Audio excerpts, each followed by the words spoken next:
안녕하세요. 승용의 문화산책입니다. 추석 연휴 시간들은 잘 보내셨는지요? 코로나 때문에 고향에 못 가신 분들이 많으실 건데 빨리 코로나 없는 편안한 일상생활로 돌아가기를 바라봅니다. 오늘은 책 리뷰 시간을 가져보겠습니다. 오늘 제가 리뷰할 책은 2014년에 출간된 책입니다. 전에 읽었던 책인데요. 다시 한번 읽으면서 리뷰해 보았습니다. 이 책을 기존에 읽으셨던 분들도 계실 건데 책 내용이 좋기 때문에 다시 한번 읽어보는 그런 시간을 가져보도록 하겠습니다. 우리가 살아가는데 없어서는 안 되는 말에 관한 책입니다. 차동엽 신부님이 저자이시고 교보문고에서 발행한 천금말시 세상에 빈말은 없다입니다. 우리에게 필요한 지혜는 0.1초 만에 행복하다고 대답하는 것입니다. 입술의 30초가 가슴에 30년이 된다. 사람은 말을 만들고 말은 사람을 만드는 순환의 법칙을 저자 특유의 따뜻한 감성으로 해부한 수작입니다. 책 소개는 지루할 수 있으니까 시간을 줄여서 3부로 나누어서 올리도록 하겠습니다. 오늘 소개할 1부에서는 프롤로그와 말의 키네틱스, 동력학 말시에 대해 리뷰해 보겠습니다. 우리가 허투루 얘기했던 말에는 세상을 움직이는 힘이 들어 있습니다.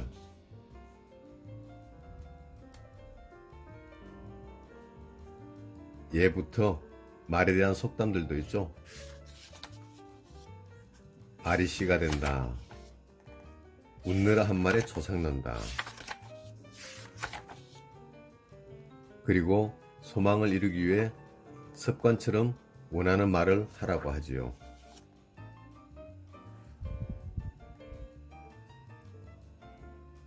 탈무드의 격언에는 남의 입에서 나오는 말보다도 자기 입에서 나오는 말을 잘 들으라 라는 말도 있습니다.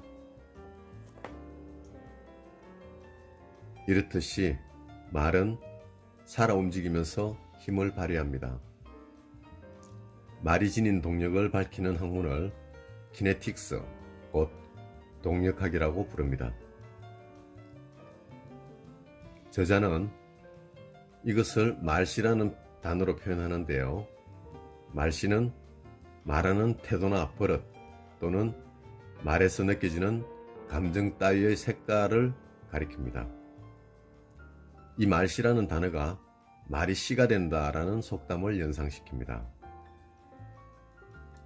이러한 말에는 거짓말도 해당되는데요.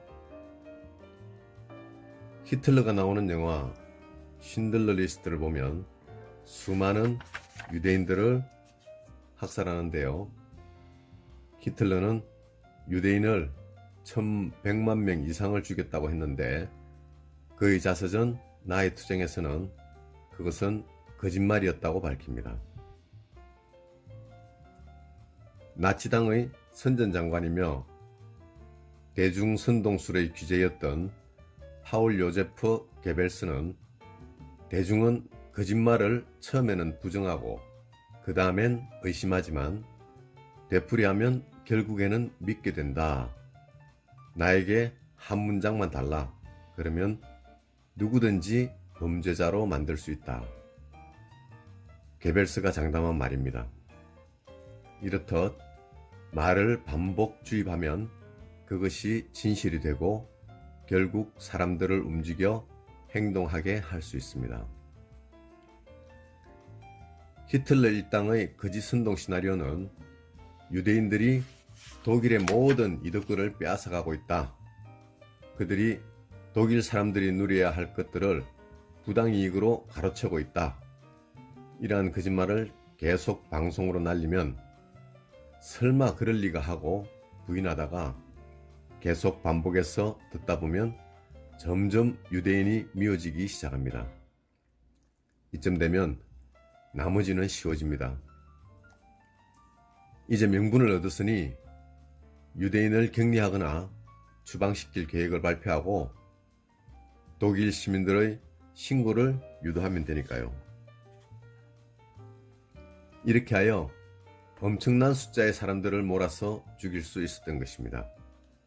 이러한 일은 현재에도 많이 일어나고 있습니다. 요즘같이 미디어가 발달된 상황에서는 더욱 심하게 일어나고 있는 것이 현실입니다. 그럼 과연 거짓과 대항해서 진실이 승리할 수 있을까요? 거짓과 진실이 싸울 때 거짓은 종이 한 장으로 족하지만 진실은 수십 장의 해명으로도 부족하므로 진실이 훨씬 더 힘이 듭니다. 사필귀정, 진실은 반드시 승리한다는 경구가 틀린 말은 아니지만 치러야 할 희생과 시간이 당사자에게는 너무 가혹한 인고를 요구합니다. 우리 뇌는 한 가지 부정적인 말을 중화시키는데 40개의 긍정적인 말을 필요로 한다는 연구 결과도 있습니다. 그러므로 거짓말이 등장하면 바로 불을 끄기 위해 적극 대처해야 된다고 합니다. 시간을 놓쳐서 거짓말이 확 퍼지게 되면 그만큼 치러야 할 대가와 시간이 길어지기 때문입니다. 1인 미디어 시대인 오늘날 우리는 단 한 번의 클릭으로 거짓의 전령이 될 수도 있고 진실의 입이 될 수도 있습니다. 그러니 하나의 말씨가 끼치는 이 거대한 파급력을 예사로 여기지 말아야 한다고 전하고 있습니다.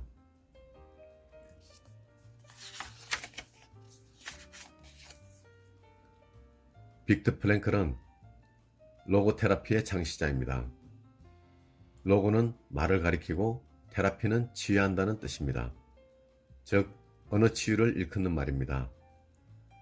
빅터 프랭클이 아우슈비츠 수용소에 끌려가니 건강한 사람은 강제 노역을 시키고 허약한 사람은 가스실에서 학살하는 것을 보면서 살아남아야 할 이유와 생존의 목적을 뚜렷하게 가지고 있던 사람들이 최후의 생존자가 되었다는 사실을 바탕으로 그의 철학적 통찰과 체험적 검증을 통해 확고한 심리요법으로 로고테라피가 자리매김하게 되었습니다. 빅터 프랭클은 비극 속에서의 낙관을 실존지혜로 여깁니다. 로고테라피는 어떤 비참한 상황에서도 삶의 의지를 가지고 희망의 확신을 가져야 한다는 것을 알려주고 있습니다. 로고테라피의 핵심 목표는 스스로가 자신의 존재 의미를 발견할 수 있도록 말로써 도움을 주거나 이끌어줌으로써 자가치유가 일어나도록 하는 것입니다. 인간은 쾌락, 권력, 존재의 보람, 의지를 지녔다고 볼 수 있는데요.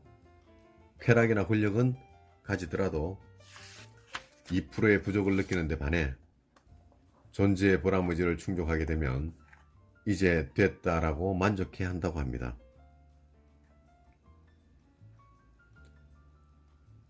두 명의 가정주부가 며칠 친정에 다녀왔는데 한 집은 엉망진창의 난장판이었고 한 집은 갈 때보다 더 정리가 잘 되어 있었다면 과연 어느 주부가 더 행복함을 느꼈을까요?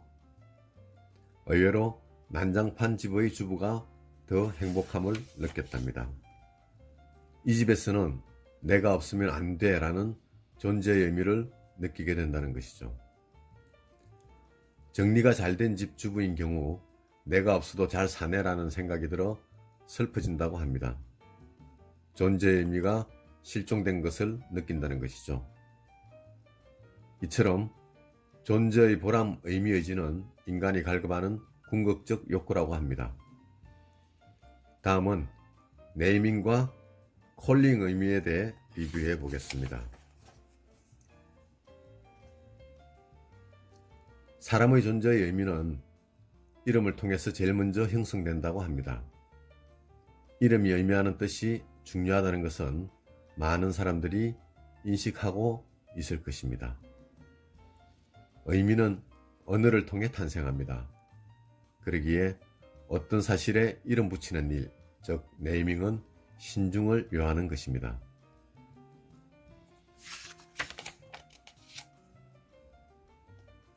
김수환 추기경은 살아생전에 어떤 부탁을 해도 거절하지 않았다고 합니다. 노래를 잘 못하면서도 청하면 불러줬고, 책 추천글을 잘 써주었고, 생선을 좋아하지 않았지만 사람들과 어울리는 자리에서 일부러 잘 먹어주었습니다. 이를 놓고 어떤 사람은 성격이 여려서 우유부단하다라고 평할 수 있었지만, 속사정을 잘 아는 사람은 위대한 사랑의 실천가라고 이름 붙이는데 주저하지 않았습니다. 네이밍은 심리학적으로 이른바 피그말리온 효과나 그 반대인 스티그마 효과를 초래하기도 합니다. 긍정의 언어, 곧 격려와 칭찬을 통해서 상대방에게 긍정의 변화를 일으키는 기대 효과인 피그말리온 효과는 잘 알려져 있습니다. 그러나 반대로 부정적인 암시나 태도, 선입관을 가지고 대하면 상대방이 그에 부응하여 부정적인 행동으로 반응한다는 스티그마 효과, 곧 낙인 효과에 대한 인식은 덜한 편입니다. 여기서 스티그마가 시뻘겋게 달군 인두로 가축에게 낙인을 찍는 것을 가리킨다니 그 효과는 말뜻 그대로 매우 끔찍한 현상을 일컫는 셈입니다. 우리 사회에 번지고 있는 우울증이라는 병은 인간의 슬픔에 잘못 붙여진 꼬리표일 뿐이라고 주장하고 있는 미국의 심리치료사 에릭 메일젤은 다양한 사례와 연구 결과를 통해 사람들이 슬픔을 느낄 때 무의식적으로 우울증에 걸렸다라고 언어 교체를 한다는 것을 알아냈습니다.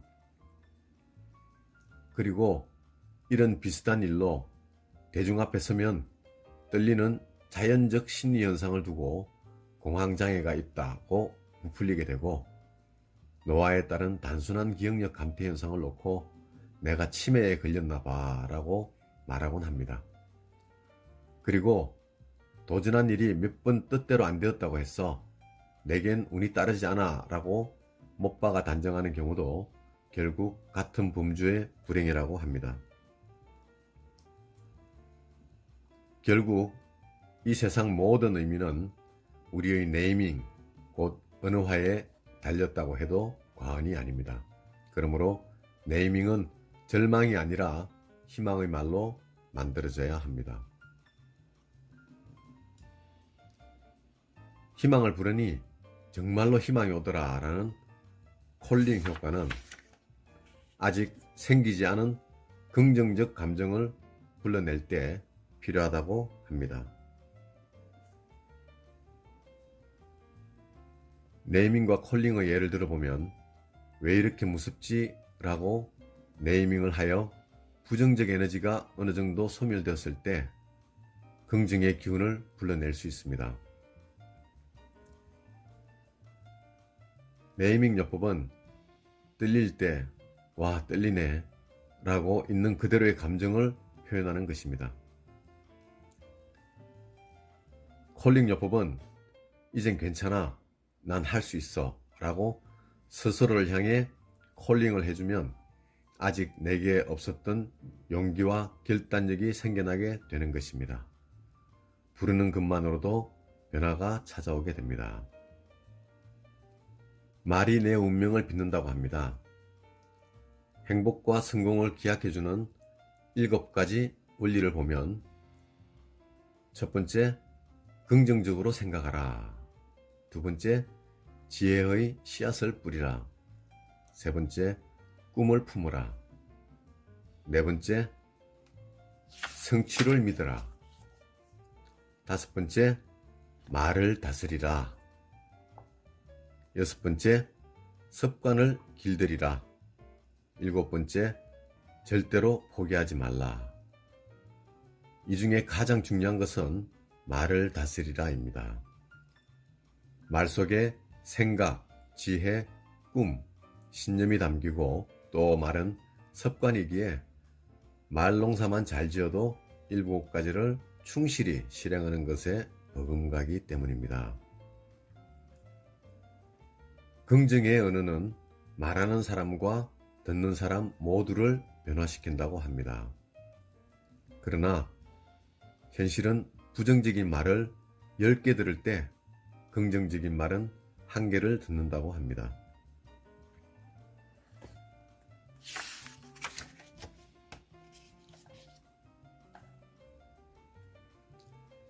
각 분야의 거장들은 대부분 긍정적 사고와 언어의 대가입니다. 세계적인 지휘자 백남주는 비판보다는 격려의 말을 사용했습니다.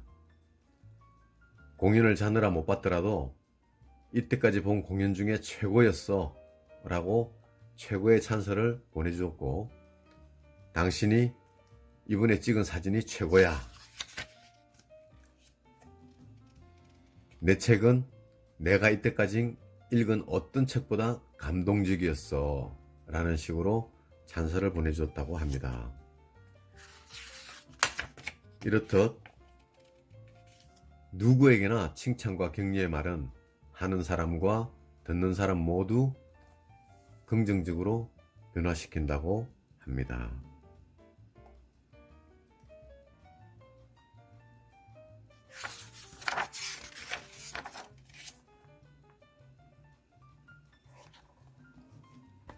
아브라카다브라는 히브리어로 말하는 대로 된다는 뜻입니다.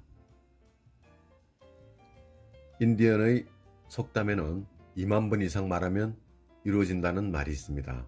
이를 바탕으로 자기 개발 분야에서는 1만 번의 법칙을 내세우기도 합니다. 이 말의 핵심은 우리가 평소에 쓰는 말을 긍정의 언어로 바꾸자는 얘기입니다.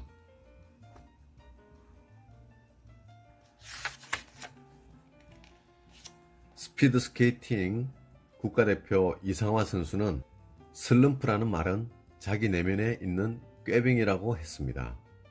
마음속에서 하기 싫고 귀찮을 때 슬럼프라는 핑계를 대면서 안 하게 되는 것이라고 말합니다. 슬럼프라는 단어를 거부하면 슬럼프가 오지 않는다는 진실을 그녀는 간파하고 있었던 셈입니다. 성공한 CEO들을 연구한 데일 카네기의 통계를 보면 그들에게 없는 언어, 그들이 전혀 모르는 단어가 있습니다. 바로 없다, 잃었다, 한계가 있다, 안 된다 라는 말이었습니다. 오프라 윈프리는 자신의 경험을 통하여 깨달은 지혜를 이렇게 전합니다. 당신이 원하거나 믿는 바를 말할 때마다 이를 가장 먼저 듣는 이는 당신 자신이다. 스스로 한계를 두지 마라 라는 말입니다. 위대한 지도자와 사상가들은 말을 리더십의 도구로 활용했음을 알 수 있습니다. 그들은 사람들의 감정을 변화시키기 위하여 자신의 주장에 사람들이 지지하도록 하기 위해, 그리고 운명의 행로를 정하기 위해 말의 힘을 이용해 왔습니다.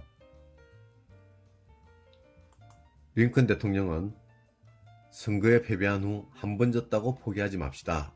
100번을 져도 포기하지 맙시다. 라고 격려를 했다고 합니다. 지지자들은 힘을 냈고 절대 포기하지 않게 될 것입니다. 국가 지도자의 진심 어린 메시지는 국민들에게 잃어버린 희망을 되찾아주는 한편 영원한 기록으로 새겨지기도 합니다. 프랑스 파리가 독일 나치군에게 함락되자 도골 장군은 망명지인 영국에서 조국 프랑스를 향해 나 드골은 지금 런던에 있습니다. 우리는 한 번 전투에서 졌지만 이 전쟁에서 진 것은 아닙니다. 프랑스의 저항의 불꽃은 소멸할 수도 없고 소멸해서도 안 됩니다. 라고 했습니다. 이 말을 통해 절망에 빠져있던 프랑스 국민들이 용기와 희망을 얻게 되었고 그로부터 50년이 지나서 미테랑 대통령에 의해 드골의 방송연설을 새긴 동판이 계엄문에 헌납되었다고 합니다. 현대 교육은 과거 암송 방식을 지향하고 이해 위주로 시행되고 있습니다. 암송 방식이 좋은 것은 과학적으로 해명됩니다. 현실요법의 창시자이자 정신과 의사인 에드가 데일에 의하면 읽는 것은 10%, 들은 것은 20%, 본 것은 30%, 보면서 들은 것은 50%, 말한 것은 70%, 그리고 행동하면서 말한 것은 90%를 기억한다고 합니다. 보는 것과 듣는 것을 합쳐도 그 효력은 자신의 입술로 소리내어 말하는 것에 비하면 턱없이 떨어지는 것입니다. 요는 학습 효과를 극대화하려면 가능한 한 오관을 총동원해야 한다는 것이라고 합니다. 말로 세우는 격을 언격이라고 합니다. 인격이라는 말이 있듯이 언격이라는 말도 성립합니다. 언어에도 사람의 품격에 해당하는 격이 있다는 얘기입니다. 언격이 그것을 쓰는 사람의 인격을 결정하므로 저급한 말을 쓰는 사람은 인격이 저급할 수밖에 없고 고매한 언격은 고매한 인격을 만든다는 것입니다. 철학자이자 시인인 에머슨은 사람은 누구나 자신이 하는 말로 스스로를 비판한다. 원하든 원치 않든 간에 말 한마디가 남의 앞에 자기의 초상화를 그려놓는 셈이다 라고 말의 엄중함을 표현했습니다. 우리는 누구든 말 잘하기를 꿈꿉니다. 언변이 좋다, 구변이 있다, 말재주가 뛰어나다라는 평가를 받고 싶어 합니다. 그러나 말주변은 오래가지 못합니다. 오래가는 것은 되레 어눌하지만 진실러린 한마디입니다. 어눌하지만 진실된 말을 하는 사람을 우리는 그 사람 참 진국이야 라며 긴 여운으로 기억해 주게 됩니다. 즉 달변보다는 신뢰감 있는 눌변이 훨씬 설득력을 지닌다는 것이지요. 오늘은 말의 키네틱스, 말씨에 대해 리뷰해 보았는데요. 말의 한마디 한마디가 우리에게 주는 영향력이 정말 크다는 것을 알게 되면서 좋은 말과 긍정적인 말의 습관을 들이기 위해 노력해야겠다는 생각을 해보았습니다. 다음 시간에는 울림이 있는 말의 예술, 말발에 대해 리뷰해보는 시간을 가져보도록 하겠습니다. 부족한 리뷰이지만 끝까지 들어주셔서 진심으로 감사드리며 다양한 컨텐츠로 점차 발전해 나가는 성룡의 문화산책이 되도록 노력하겠습니다. 구독과 좋아요, 알림 설정을 해주시면 더욱 감사하겠습니다. 감사합니다. 편안한 시간 보내세요.